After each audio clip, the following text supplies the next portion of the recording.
Saudi അറേബ്യയിലേക്ക് ഞാൻ ജോലിക്ക് പോയതിന് ശേഷം ഒരു ആക്സിഡൻറ്റിൽ ഞാൻ പെടുകയാണ്. വാദിഭാഗം ആവശ്യപ്പെട്ട ഒരു തുക എന്നെ കൊണ്ട് കൊടുക്കാൻ പറ്റാത്ത ഒരു രീതിയിലായിരുന്നു. ഏകദേശം ഒരു 73,000 സൗദി റിയാൽ. അന്നത്തെ അനുസരിച്ച് ഒരു 10 ലക്ഷം രൂപയോളം അദ്ദേഹം ആവശ്യപ്പെട്ടപ്പോൾ അത് കൊടുക്കാൻ പറ്റാണ്ടായി ഞാൻ തുറന്ന ജയിലിലേക്ക് അടയ്ക്കപ്പെടുകയും ചെയ്തു. പക്ഷേ അവിടെ ചെന്നപ്പം അവിടുത്തെ ലൈബ്രറി എല്ലാ മതങ്ങളുടെയും പുസ്തകങ്ങൾ അവിടെ ധാരാളം ഉണ്ടായിരുന്നു. ഒരു സമയം പോകാൻ വേണ്ടി മാത്രം, അല്ലെങ്കിൽ ഒരു ആശ്വാസത്തിന്, സാധാരണ എനിക്ക് വായനശീലം ഇഷ്ടമുള്ളത് കൊണ്ട് തന്നെയാണ് ധാരാളം പുസ്തകങ്ങൾ അവിടെ ഉള്ള എല്ലാ മതങ്ങളുടെയും, ഹൈന്ദവരുടെയും അതേപോലെ ക്രിസ്ത്യാനികളുടെയും അല്ലെങ്കിൽ ഇസ്ലാമിൻ്റെയും ധാരാളം പുസ്തകങ്ങൾ അവിടെ ഉള്ളതുകൊണ്ട് എനിക്ക് കൂടുതൽ പഠിക്കാനുള്ള സൗകര്യം ശരിക്കും പറഞ്ഞാൽ ആ ജയിലിൽ വെച്ചാണ് എനിക്ക് കിട്ടിയത്.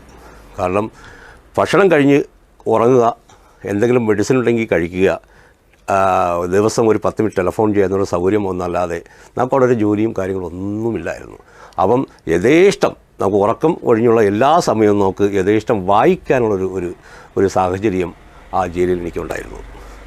അവിടെ നിന്നാണ് ഞാൻ ഏറ്റവും കൂടുതൽ ഗഹനമായി വിശുദ്ധ ഖുർആനെ പഠിക്കാൻ തുടങ്ങിയത്.